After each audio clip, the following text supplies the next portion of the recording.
नारायण। राधे राधे। श्रीमद् भगवद गीता के तृतीय अध्याय के 40वें श्लोक कर्मयोग में भगवान अर्जुन से कहते हैं, अर्जुन, इंद्रियाणि मनोबुद्धिरस्याधिष्ठानमुच्यते एते विमोहयत्येष ज्ञानमावृत्य देहिनम्। कहते हैं, हे अर्जुन, इंद्रियां, मन और बुद्धि इस कामना के वास स्थान कहे गए हैं।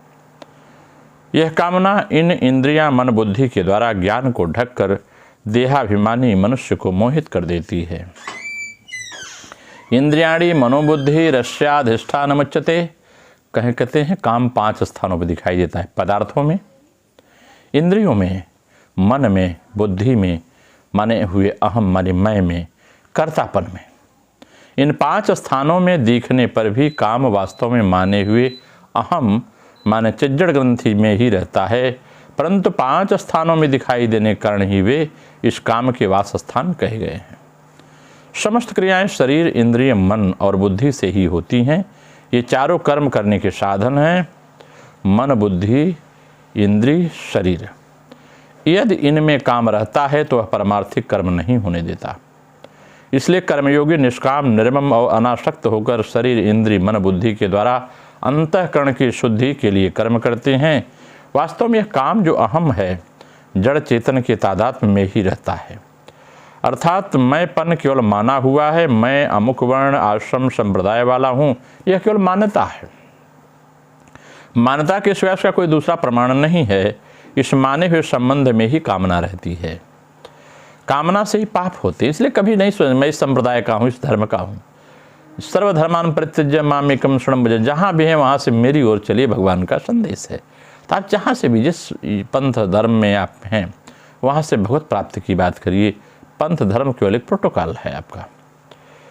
कहते हैं भगवान, मान्यता के सिवा कोई प्रमाण नहीं है। इस संबंध जो है कामना ही है। कामना से ही सब पाप होते हैं और पाप को फल भुगत कर नष्ट हो जाते हैं। पर अहम से कामना दूर हुए बिना नए नए पाप होते रहते हैं। इसलिए कामना ही जीव को बांधने के लिए है। जगत में कामना ही एकमात्र बंधन है, दूसरा कोई बंधन नहीं है। जो कामना के बंधन से छूट जाता है वह ब्रह्म भाव प्राप्त करने में समर्थ होता है। एते विमोहयत्येष ज्ञानमावृत्य देहिनम्। कामना के कारण मनुष्य को जो करना चाहिए वह नहीं करता और जो नहीं करना चाहिए कर बैठता है। इस प्रकार कामना देहाभिमानी पुरुषों को मोहित कर लेती है। भगवान कहते हैं कि कामना रजोगुण का कार्य है और मोह तमोगुण का कार्य है। रजोगुण तमोगुण पास पास रहते हैं। अतः काम, क्रोध, लोभ और मोह पास पास रहते हैं। काम, इंद्रियां, ये जो हैं मन और बुद्धि के द्वारा देहाभिमानी पुरुषों को मोहित कर लेते हैं। इस प्रकार काम रजोगुण का कार्य होते हुए भी तमोगुण का कार्य मोह हो जाता है। कामना उत्पन्न होने पर मनुष्य पहले इंद्रियों से भोग भोगने की कामना करता है।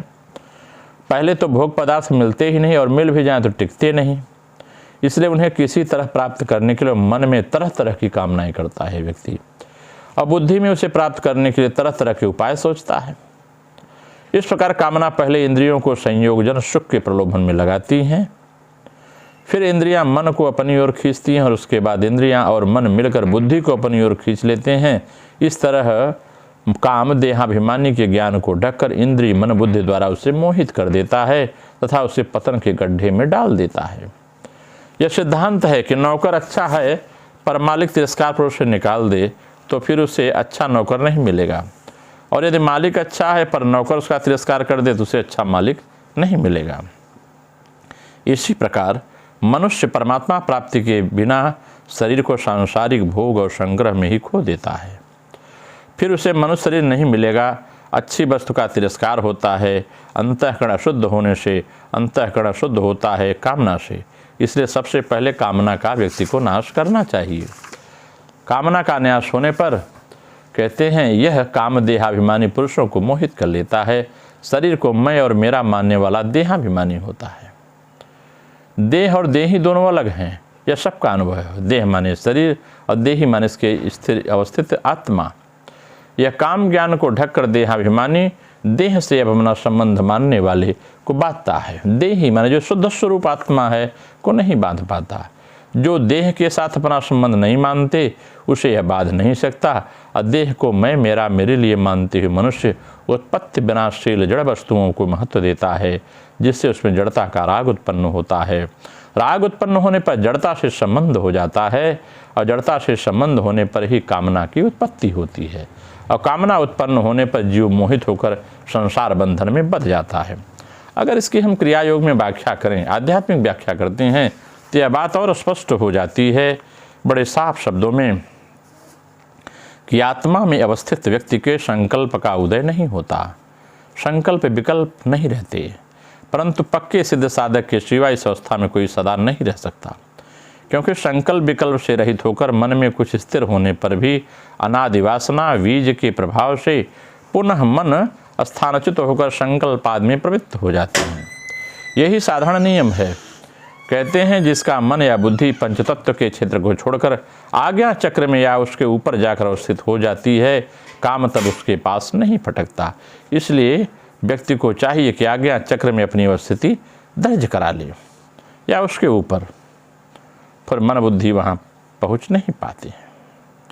कहते हैं मन उस समय स्वक्षेत्र में रहता है और उसकी शक्ति असाधारण हो जाती है, वहाँ से उसे कोई आकर्षित नहीं कर सकता, इसलिए मन को आज्ञा चक्र में पहुँचा देना चाहिए। विषय भोग और विषयों की तृष्णा इंद्रियों के द्वारा होती है, अतः इंद्रियां मन और बुद्धि काम के आधार होते हैं। इंद्रियां मन और बुद्धि ये तीनों काम के निवास स्थान हैं। 5 ज्ञानेंद्रियों के आश्रय स्थल शब्द स्पर्श रूप रसगंध, कर्मेंद्रियां वाक पाणि पाद पायु उपस्थ, मन के नाना प्रकार के काम संकल्प तथा बुद्धि के आश्रय अध्यवसाय के सहारे काम विषय रस का उपभोग करता है। जब इन सब विषयों में भोग से सचेष्ट होता है तो ज्ञान ज्योति आवृत हो जाती है, तब मोहांधकार जीव को घेर लेता है, तब वह हिताहित ज्ञान से शून्य हो जाता है। तो फिर क्या जीव के उद्धार का कोई उपाय नहीं है? भगवान कहते हैं कि विषय तृष्णा के प्रबल होने पर विवेक ज्ञान आवृत हो तो होता है, सही ही है, पर विलुप्त नहीं होता। काम प्रबल होने पर विवेक ज्ञान दुर्बल हो जाता है और काम तृप्ति वस्तु प्राप्त होने पर लोभ के स्मरण करना कठिन हो जाता है। जिस प्रकार नशाबाज नशा पीकर उन्मत्त होता है, उसी प्रकार जब मन निरंतर विषयों की मदिरा पीकर उन्मत्त हो जाता है, तब उसका विवेक ज्ञान आच्छादित हो जाता है और वह भूल जाता है कि वह आत्मा है, भगवान का सेवक है, ज्ञान युक्त मानव है। यह धारणा भी उसको नहीं रहता। इसके परित्राण का उपाय क्या है? कहें मन जिस प्रकार विषयोन्मुख होने पर विषय चिंतन करते हुए विषयों को ग्रहण करता है, वही आत्ममुखी होकर आत्मा में अवस्थित परमानंद का उपयोग कर सकता है। जो मन विषयों में रहता है वही आत्मा की ओर लगा दिया जाए तो रस ग्रहण करने का मन का अस्वभाव है। यदि भगवद रस से वह वंचित होता है तो विषय रस में अवश्य डूबेगा। अतः साधक का कर्तव्य है कि मन को भगवत रस का आस्वादन देने के लिए सचेष्ट कर दे, अन्यथा मन को विषय से छुड़ाना कठिन होता है। यह आत्मा रस जो है आत्मा में ही विद्यमान है। आत्मा रस स्वरूप है, रस वही रस है, वही परमात्मा, वो रस के स्वरूप है। परंतु इस रस को बाहर निकालना ही साधना है, जिसके लिए कुछ अध्यवसाय और क्लेश भोगने की जरूरत है, थोड़ा कठिनता होती है, शरीर के अभ्यास करने पड़ते हैं। परंतु इस अध्यवसाय और कृष्ण भोग कैसे करना होगा? मन को किसी प्रकार से अवसन्न होने का मौका नहीं देना चाहिए। यदि मन को स्वयं संभालने स्पर्धा जान पड़े तो तत्काल दर कर साधु संतों की शरण लेनी चाहिए। कभी कभी बलपूर्वक प्राणायाम तथा मुद्रा आदि से साधना में बैठना होगा। इस प्रकार क्लेश साधना में मन में अधोमुखी शक्ति क्षीण होगी और साधु संग से उसकी ऊर्ध्व शक्ति बढ़ती है और ऊर्ध्वमुखी शक्तियाँ हो जाती हैं। ब्रह्म निर्दोष और समरस संपन्न यही साधुओं की संगत की विशेषता है। इस समरस आस्वादन करने के लिए इसके विरोधी रस का त्याग करना पड़ेगा। प्राण अपान की स्थिरता अवस्था ही समरस है। जब प्राण अपान में स्थिरता आ जाती है तो यही समरस भाव है। प्राण अपान के स्थिर होने पर मन भी क्षीण हो जाता है और संकल्प शून्य हो जाता है। प्राणापान के जागृत रहने पर ही विषय ज्ञान तथा उसकी प्राप्ति की चेष्टा होती है। जब प्राणपान की गति समा भावापन्न हो जाती है तो फिर विषय स्पृहा नहीं रहती और तब मन और इंद्रियां ब्रह्मानंद रस में मग्न हो जाती हैं।